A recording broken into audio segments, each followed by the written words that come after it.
Hi there, and welcome to Reflections with Rhonda Jones and Monica Livingston. Today we are more than thrilled to have an in-studio guest.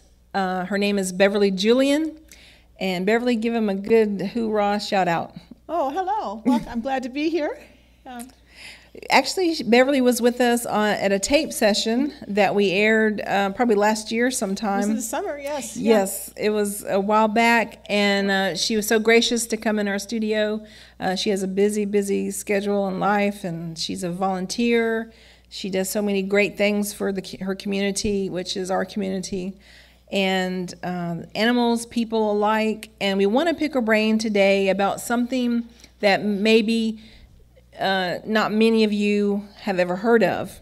And I know it was something new to Monica and myself. And February the 28th is actually Rare Disease Day.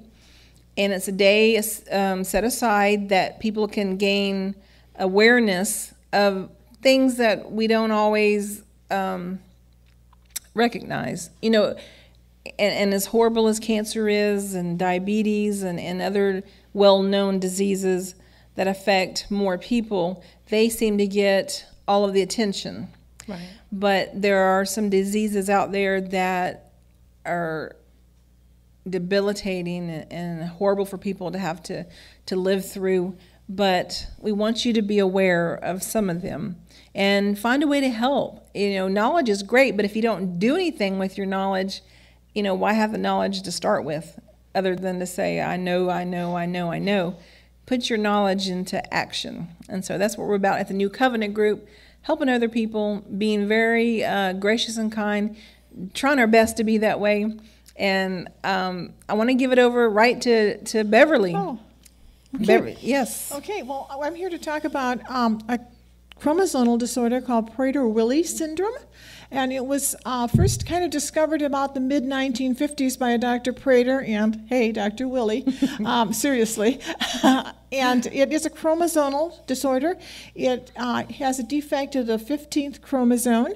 They're not sure exactly which actual gene is doing it, but they've got it pretty well figured out. Prader-Willi, the most outstanding characteristic of Prader-Willi people is the fact that they are never, ever full. They do not ever feel full. It affects the hypothalamus of the brain, and the hypothalamus controls our feeling of satiety if we've been eating. So these poor people go through their life feeling like they're starving all the time. There's a lot of other things that go along with it. One of the things, when a Prader-Willi baby is born, they have just the opposite. Their muscles are very slack. They're going to be slower in their physical development. They're not going to eat. They may not even have the muscle tone to suck easily. You'll see them diagnosed as failure to thrive. Wow. This goes on for about a year or so or two. And then all of a sudden, the other kicks in, and you have this child that is constantly eating. It becomes almost a nightmare for the family because the poor little kid or person that has Prader-Willi, they are starving. They are going to get food. Families that have Prader-Willi have to lock their food up. They have to lock their kitchens up. The child will steal. The child will do whatever it takes to get food.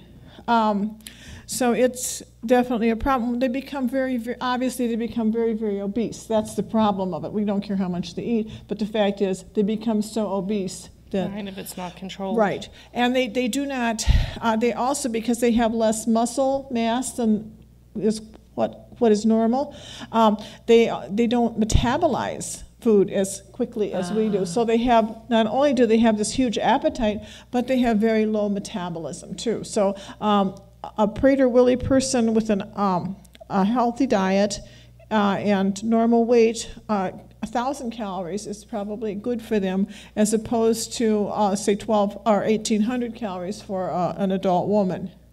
So you've got that, so they have to eat less. Wow, I can see them feeling like they're starving at 1,000 calories. But I know that's not what causes them to feel that way. No. Like you said, it's a disconnect or something between the brain and this whatnot. But 1,000 calories. Wow, that sounds like to me a strict diet. It has to be. They've had wonderful luck with, especially when they get older. You put them in the folks find a nice group home, a well-managed group home. You have to be very careful, but there are several group homes that specialize just in Prader-Willi kids, and the success rate from those has just been awesome. Well, now tell me, a group home, explain what a group home is. Okay, a group home is basically that. It's a group home. So they don't live with their family anymore? No, they don't. They're living as adults. The whole theory is to make them as independent as possible. Most Prader-Willi folks have an average IQ of around 70. Although there are some folks that have a normal IQ. I know one gentleman that has an above average IQ and has attended college, but he is definitely Prader-Willi. So the group home basically is going to cater to their needs. The food will be locked up. I had the privilege of working in a group home for Prader-Willi for 3 years. That's how I got involved in it. See, she just answered my question. I was going to say, how did you become involved That's in it? how. I was in business for many, many years, and I got sick of it, and so I took a job in social work for Lutheran Social Services in Illinois at a group home, and it was wonderful, and it was just a wonderful experience. But everything was good.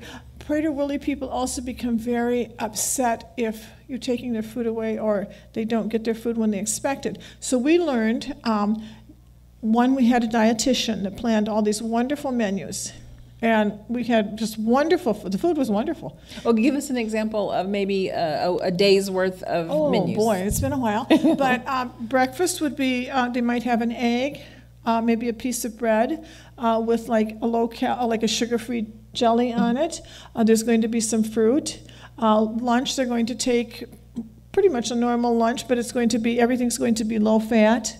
Lower calorie stuff. There's going to be a big emphasis on nice fresh fruits and vegetables, that type of thing. Actually, they eat like we should eat. Yeah, They're eating healthy. Dinner time, you might have say a salmon loaf. You're going to have a salad. There's going to be a vegetable or two, and we might have some applesauce. There are beverages. There'll be. We always had 2 snacks at the group home. At 3 o'clock. Well, they also had a 10 o'clock snack when they worked, so they might have a glass of milk or a diet liquid, depending on where they were with their weight loss and stuff. Because they'd usually come to us, they'd be pretty good size. Some of them 300 or 400 pounds, but the folks would lose the weight, and it was wonderful. Because with diet, and they would exercise every day. They would exercise and go for walks and keep busy. The kids are generally Prader-Willi people have very small hands, but they're very adept with their hands. They excel at video games and puzzles and things like that. So the folks at the group home all have productive jobs. They work in shelter care workshops, and some of them work in the community. Nice. Which is just wonderful. So they live, and they have social life. They go to whatever church they wish to go to. There's a lot of activities in the community. They will go to parades. They're going all the time. They go shopping. They live a very productive, normal life. They're contributing to society because they're working in a productive way, and yet they're cared for.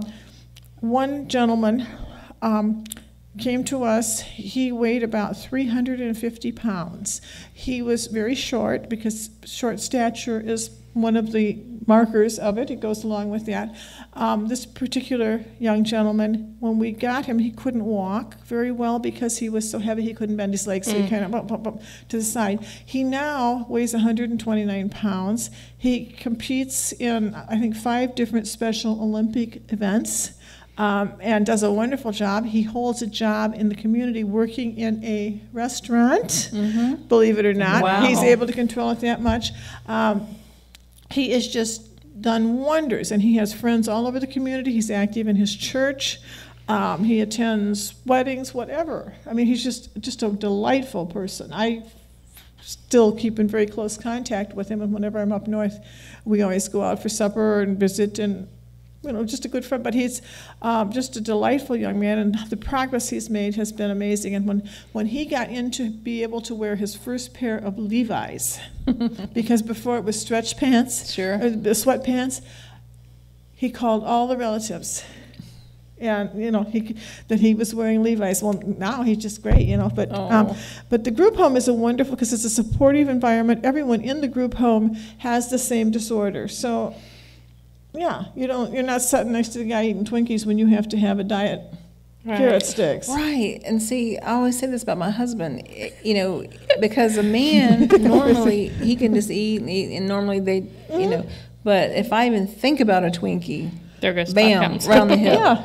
And so, if we were on the same level and he was more supportive, I really, as I was researching and looking a little bit about Prader-Willi's, when we found out that you were going to be on the show with us, and we're very excited about it, and to learn more about it, because we just barely, tipped the iceberg with it the last time you were with us. One of the things that, I read about, and it just really struck me, is, for normal people that have weight issues, we do get to a point to where we feel full. And we may still overeat past that, but we get to a point to where we feel that. But to never feel that and not have anything to kind of gauge, It'd be very eating. difficult. It just kind of made me so thankful, that even though I, have a weight issue, that I do have, the ability to stop myself. Whereas some people just absolutely don't, and being born with that condition, and then having to overcome that. Well, I was wondering, it appears to me that they would be sort of misdiagnosed probably for a good part of their life, or is it early on? It seems to be they I think when they start, it can be diagnosed right away with DNA testing, but the baby, the telltale signs is the baby that's not thriving, has limp muscles, is smaller than average, the tiny hands and feet. Right. Prader-Willi, that's part of it. There is a slight difference in the mouth too. Some have almond-shaped eyes, but not like a Down syndrome. Not like a Down syndrome, no. Okay. But not all of them have that. You will see some characteristics that are more obvious than others. One of the things that is common with, or is part of the syndrome, is generally there is limited sexual development. There's puberty will come, but it's just different. Gotcha. Yeah. So, as far as everyday activities, they, for the most part, thrive in society, but you don't see a lot of them probably marrying and having relationships like that? Well, generally, the ages, the IQ level of around 70, they're able to read and write. Folks at that level, a person with an IQ of 70 can read and write. They can do some math. They can probably balance their checkbook better than I can. But it is definitely a mental handicap, and they will have some learning disabilities at that point. So it would be a high functioning. But there is some Prader-Willi that have IQ as low as 40, and again, some, like I say, can be above average. But the average is 70. I think I read too that the temples or something are narrowed a little bit, but not noticeable. If you were to look at a Prader-Willi kid or a person, adult, you might not notice. They might look a little different, perhaps because of the mental handicap. Right. But no. You couldn't pick him out of a crowd. No, really. No, you could not. Okay. I couldn't. I really couldn't. Okay. If I looked real close, I might be able to spot the hands or something, or when they stole my cookie or something. But yeah. So tell me, well, we do have a viewer comment. Do you want to read it, Monica? Sure. It says, it's very encouraging to hear about some of the self-discipline that has been achieved by these individuals who are unusually impaired.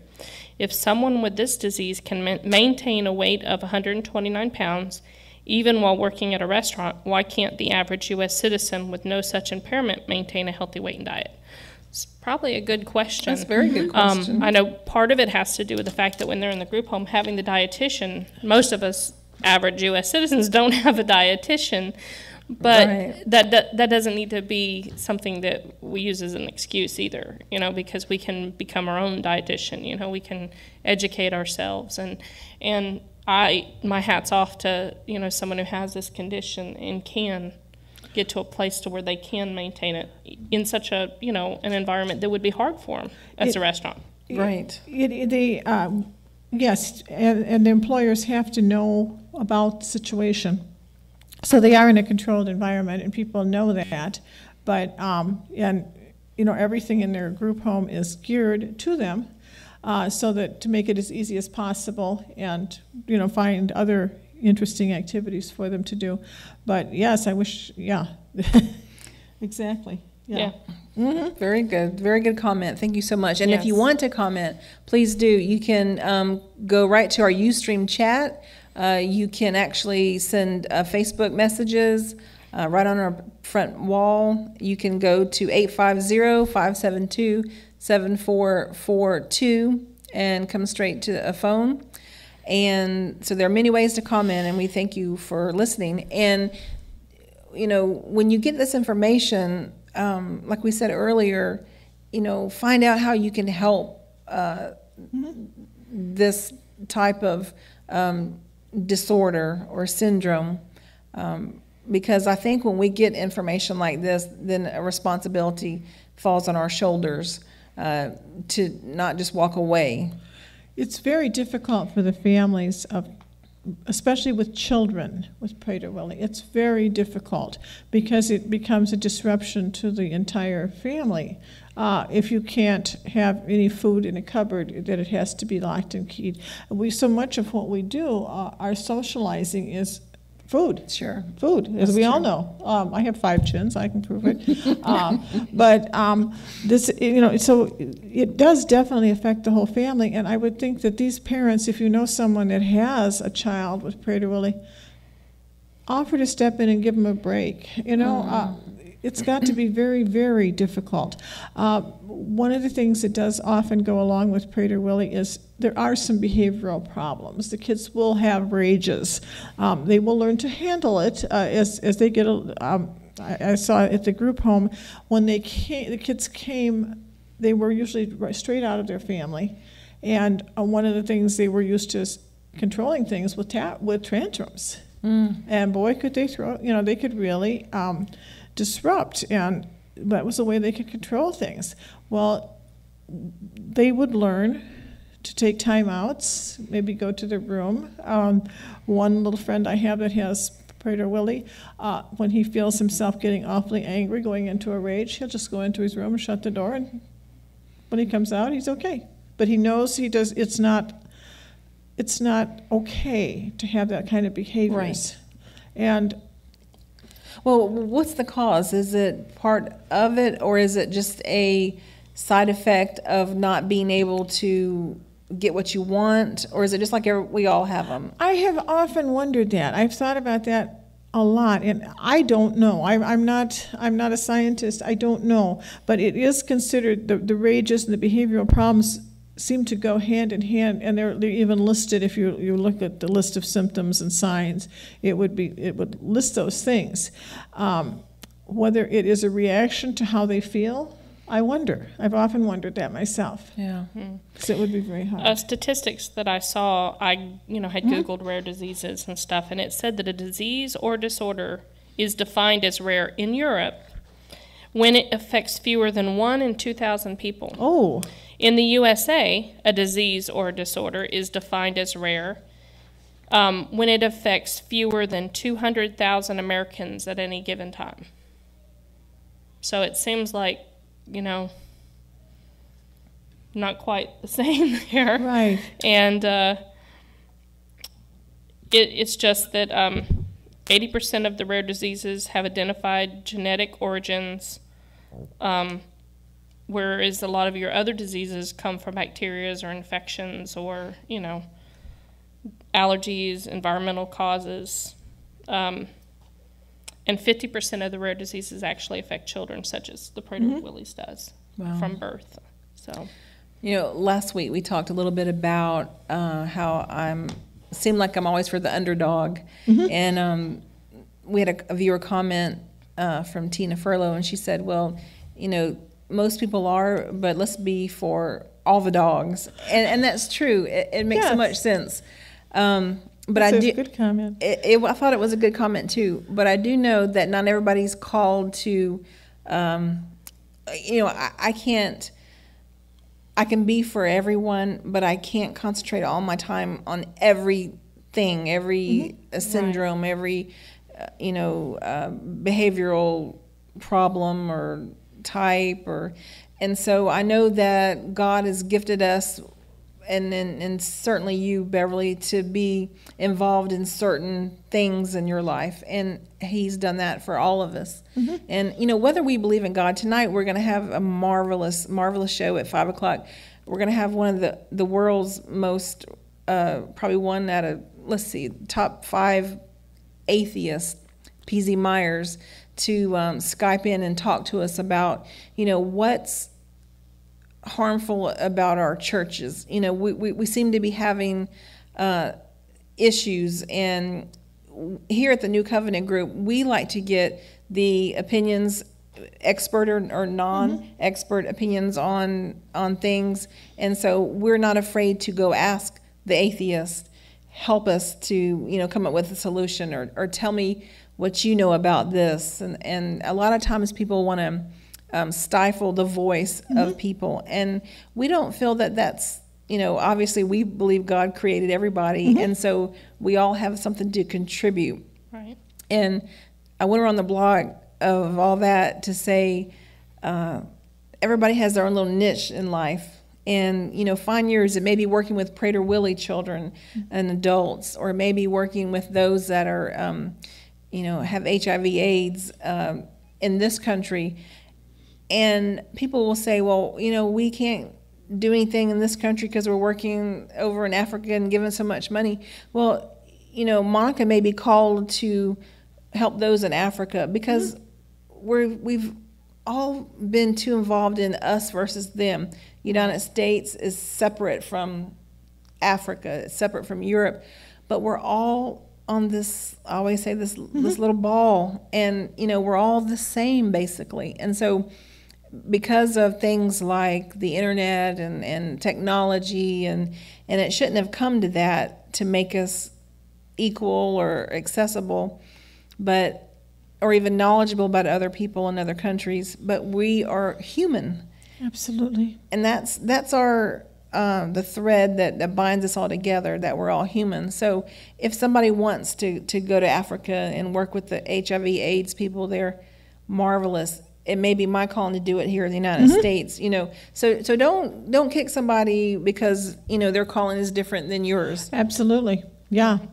And not everybody can even go work with someone. No, but that's true. If you have a Facebook page, if you have a Twitter account, making somebody aware of a rare disease, such as Prader-Willi's, or any list of them. I mean, you can Google rare disease and they'll come up with a list for you. And before I Google the top 10 or 5, I mean, you'd just be surprised how many of them that are out there. And some of them are very similar, so, but some of them are vastly different. And so, just awareness. I mean, that could be something you could do. I mean, you could pick, something every month and just focus on it for that month and help raise awareness about it. I mean, with the, benefit that we have of technology today, we have that ability to do those things, and anything wonderful. that we can do for any of God's creatures, 2-legged, 4-legged, or 6-legged, or 8-legged, or no-legged, I think anything that we can do to make the world a better place I agree. is a plus. That's God puts us things in our hearts, right, and gives us hopefully the talents to deal with them. And not all people have patience to do things. Other people are wonderful at maybe public speaking. Other people are just great. Well, look in the Bible. You have Mary and Martha. What can I say? Right. Yeah. Vastly different women. But both serving. Exactly right. Yeah. A good example. I think also that what Monica was saying about raising awareness, I may not have the money to fund a research project, at Oxford for something, but I can raise awareness, and it may hit the person that does have the money. They may say, hey, I've never heard of Prater Willie. How can I help? I can't go. I don't have time but I can stroke a check, Yes. So if you know somebody that wants to get involved in something for the good of mankind, Prater Willie is a syndrome that affects, I think, Beverly. But 1 in 15,000 is kind of considered the ballpark figure. Right, and there are always great causes to give to, and so certainly pass the word around, and maybe these group homes, they need help. Sure. They absolutely do. There's so much. Recreation costs money. Right. Tickets to the circus, True. tickets to the concert, all kinds of things like that. Maybe your organization, maybe you're a member of Rotary and they want to give tickets to the parade or whatever. Wonderful. Those Right. kind of things. Any little thing like that is appreciated and helped. Or any shelter care workshop, if you can help a shelter care workshop, because they help so many people feel that they're important and earn money and live meaningful lives. Those are wonderful things. So now, explain what a shelter care workshop Okay, a is. shelter care workshop is for people with either mental or physical or both type handicaps, and it allows people to do work and get paid for the work that they do in a situation where they're going to be not singled out because they're different, that if they have allowances, for instance, a person that can't walk, that's not going to be a problem because they'll give them a sit-down job. Someone that has seizures, that's not a problem there because they'll deal with it. They know what they're doing. It's sheltered. But the folks work there. They also usually have some social events going on. They'll have dances in the evening, things like that, so people can live a really normal, productive life. The shelter care workshops are wonderful things, and they also help our economy and our business. I know a lot of factories will job out small jobs where you used to talk about, maybe just doing something you have to go click, click, click, click all Sure. day. Well, oftentimes a person with a handicap is delighted to have this meaningful work to do because they're producing something, they know it's good. They're doing a great job for the factory. The factory is getting his parts made here in the United States, and they're well made. They're probably in the same town, so they're not paying a lot of money. Also packing. I know several shelter care workshops that do packing for factories that put things in their little slots and things like that. There's a lot of jobs that are done that way. I know some, raise plants, do all kinds of things, whatever the talents are that they have. So it's Wonderful. win-win for everybody. Everybody Sounds like wins. it. Everybody wins. Absolutely. Yeah, and think about the parent of a handicapped individual who maybe that gives them a break during the day while the child is at the person is at the workshop. And that's kind of important too, because the caregivers need help. Very true. We touched on that too last time, that you can have caregiver burnout. Absolutely, And yes. I'm sure if you've ever had a sick spouse, and I know you did, and you lost your husband last year, he passed away, and you were obviously faithful to go to the rehab, to the hospital, to the, and you do get burnt out. You love the person, you want to do for the person, but your body and your mind burns out regardless of your heart, what your heart feels like. Those things seem to take over sometimes. You volunteer at the Northwest Florida Wildlife Sanctuary, and so that's an exciting thing. And so sometimes you see the same old people doing this, the things that need to be done in life. You see the smaller group of people doing it. I think there's a ratio that says, 20%. 80-20, yep. That's right. It's Yes. the 80-20. 20% of the people do 80% of the work, and the volunteerisms and things like that. Talk to us about the Northwest Florida Wildlife Sanctuary. Oh, Give us boy. an update. All right. Well, right now it's slightly quiet. Just for a second, we are pretty much finished rebuilding from the floods. Of course, we were flooded terribly. Just about back to normal, which is wonderful, and things are all back. Baby season is just starting to raise its little head. We got some tiny baby little pinky squirrels in the other day, but pretty soon, within a couple weeks, it'll start where it's just, we're inundated, and it'll go on through October, where the babies come in, the baby squirrels, the baby birds, the baby possums, the baby skunks, the baby critters of all kinds, size and shape, even some baby bats we've had in at different times or another. So those little babies are just like any little baby. They've got to be fed constantly. And like some of the little possums, you'll be feeding them every 2 hours, round the clock, and you have to stroke their little tummies to stimulate their bowels and things like that. That's all part of what has to be done. You see the folks that work at the shelter, when they go home at night, they get off at 5, and they're carrying pet carriers, probably anywhere from 2 to 4 to 6 of them, loading them in their cars. They're taking those babies home at night to feed them around the clock. And I don't think they get much sleep, but they sure get a lot of satisfaction out of it. I mean, when a critter is released, it's a wonderful thing. I think last week they released, I believe, a heron and a seabird, and I know there was a turtle released. Oh, wow. So, it's just a joy when somebody is released. And they have we lose some, but we win a whole lot more than we, especially the babies, because they're usually just babies, and they're well, and we just have to feed them and get them strong. And the little armadillos are so cool because they have to teach them to dig. So they have to have them in a special pen, and they have like dirt, and they hide their stuff after they get big enough where they should be looking for food on their own. So they hide food in there, so they got to learn how to dig to be little. And we refer teach them that animal instinct. They have, yes, exactly. So we refer to them as diglets, but little diglets, That's so cute. and they are adorable. Now, to help out the Northwest Florida Wildlife Sanctuary, they have a web page. Yes, we do, a wonderful webpage. And I think I should have it memorized, but I don't, I'm sorry. But just look up Northwest Florida. Yes, Wildlife Sanctuary, and usually there's a list of things. Yes, we like paper towels, and there's food and stuff like that.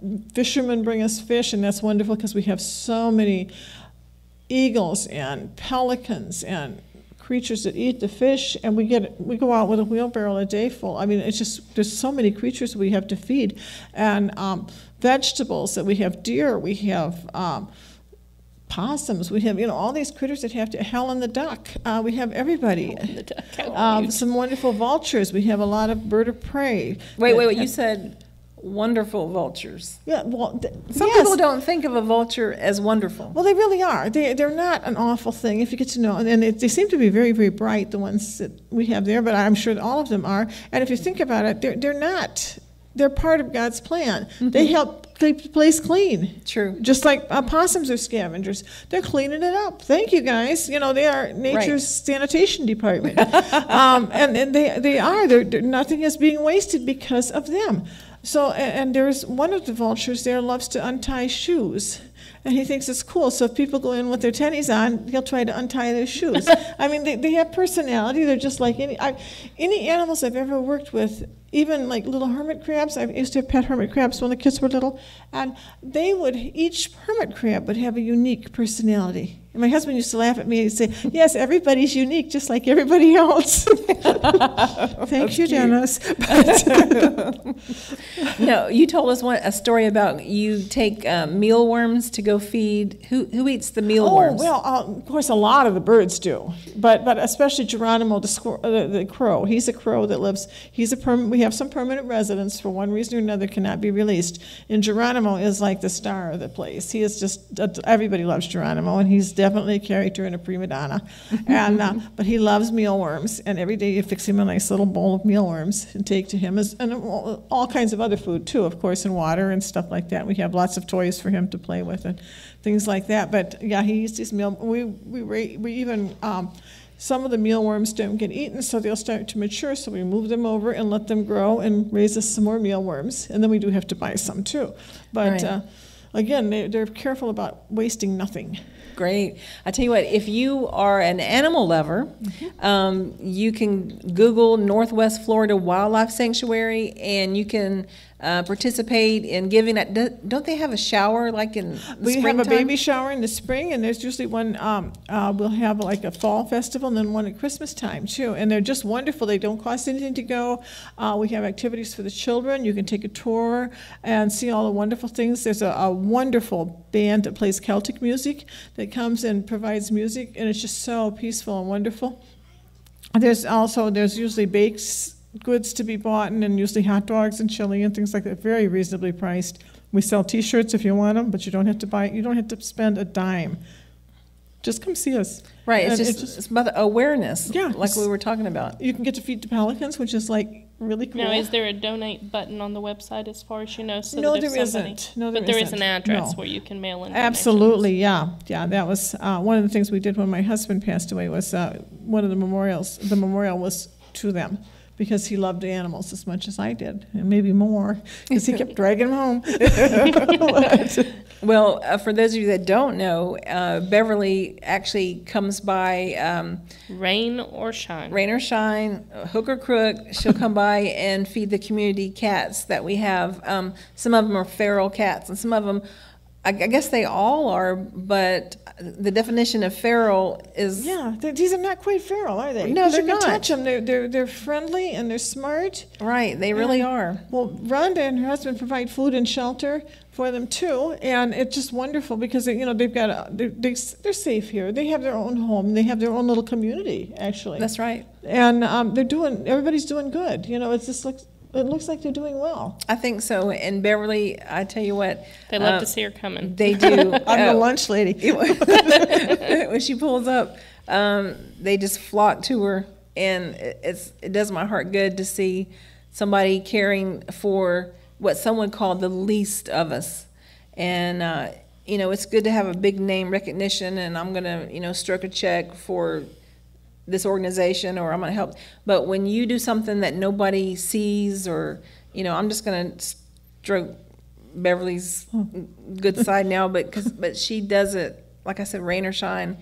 And Christmas, she had her family with Yes. her, Well, yeah. and they stopped by and fed the cats. So sure. She didn't even take off Christmas. Well, I brought him extra canned food too because it was Christmas. Yeah. And actually, the day that she buried her husband, it was on a Saturday. It seemed like she showed up. I Yeah. mean, because she knows that's what he wanted. I mean, Yes. amazing person. I can't say enough good about you and your husband. Thank you. Well, I know my husband had a massive stroke, and it left him paralyzed and able to speak and able to swallow.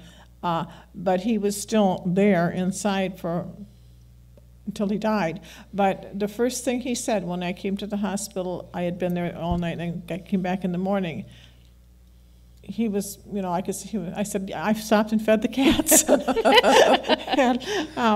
and I would tell him all about the cats then, and he would certainly let me know he understood, but he was always concerned about them. I tell you what, that's a big heart. That's a big Yeah. heart. And it may not be your calling to feed cats, No. but it's somebody's. And, but you do have a calling. And today, as we close, we want you to go and find what you're passionate about. Right. And, Beverly, she has spread herself thin with, people affected by rare diseases, animals, working at a wildlife sanctuary, in her church or organizations, community organizations. I mean, we all can do something. Right. And she does enough for at least 5 people. No. So I don't Monica I would and I, say so. so No, Monica and I, no. you and I are You're okay. an inspiration. Oh, Yes, thank you are you. definitely I an do inspiration. nothing, but no matter what it is, no matter what. That's Yeah, right. whether it's making sure traffic signs work, that's important too, especially if I'm going through the light. I don't know what works. That's true. And to me, your attitude is great because you make excuses for grouchy animals, and I'm sure you do the same for grouchy people. We were talking about a cat. Some people called to give him that story about. You called Meanie, him Mr. Meanie. Mr. Okay. Meanie. Mr. Meanie was a cat. When we lived in Rockford, Illinois, he was a big yellow cat, and we called him Big Yellow, but our neighbors called him Mr. Meanie because he would just nip at you. Well, he bit my husband once and gave him an infection, 5 days in the hospital later. Oh, wow. Yeah, with IVs and all. It was wonderful. But anyway, we would always feed Mr. Meanie. Well, Mr. Meanie was like a neighborhood cat, and other people in the neighborhood would feed him. People would bring him in when it was cold if he wanted, but he lived his whole life and is still living his whole life exactly the way he wants to live it. Since we moved, the neighbors took over with the feed and stuff like that, and eventually moved him into their house, and he comes and goes, but he'll get him up about 3 in the morning and want to go out, and they do it, and but Meanie does exactly what he wants to do, and he's just living his life and happy as can be, and they're happy to have him because he is a lovely cat, but just a character. He lives his own life. But he, again, it takes a village, just like our here village taking care of those cats, all of us. The whole little block there would kind of look out for Mr. Meanie. And I thought it was cool that everybody else called him Mr. Meanie, but they called him Big Yellow because they didn't want to put a derogatory term on him. Yeah, exactly. You know, I'm a firm believer if you call your child, you're so lazy, you don't ever pick up your toys, you know, they're going to say, well, my mama calls me lazy. I guess I'm lazy. You have a dog a name, they'll live up to it. That's right. Yes. And we believe that too. So we're not going to call anybody mean, anybody lazy, anybody nasty. Now, they may act that way, but that's going to be their problem. Well, usually we know the mistakes we make. We don't need anybody to point out the mistakes we make because we know what our faults are, most of us. But what we don't always know is what our good points are. Think about, That's you know, if you profound. look at the positive for people, a lot of people, you know, I like to, when I go through a checkout line at a store, somebody see the clerk and she's tired and she's been on her feet all day. She's probably making minimum wage and going through unpleasantness. And if you can say something genuine to that person and make them feel good about themselves, there's usually something good you can say about a person. Everybody. Male or female, you can, well, thank you the way, boy, you really know how to pack those groceries, or love your earrings, or whatever. If you can make that person smile and just lighten that day a little bit, because Right. we're all in that, I mean, we're all on this ship together. That's true. Yeah. That's and true. It's got to be so hard sometimes for all of us. So, you know, if we can make it a little easier for each of us. I think we will leave with those words. Make it easier for your neighbor. Make it easier Yes. for the person in the checkout. Make it easier for the worker. And make it easier for the little animals in your neighborhood. And let's live a life that's worth living in service to other people. Yes. And Wonderful. if we think Yes. about others before we think about ourselves, it makes it a little easier. It does. So, can't we all just get along? No. Yes. Well, we loved having you again. Thank you so much for having me. Well, it's been a pleasure, and we will see you next week on Reflections. Absolutely. Thank you so much. You're welcome. Your pleasure.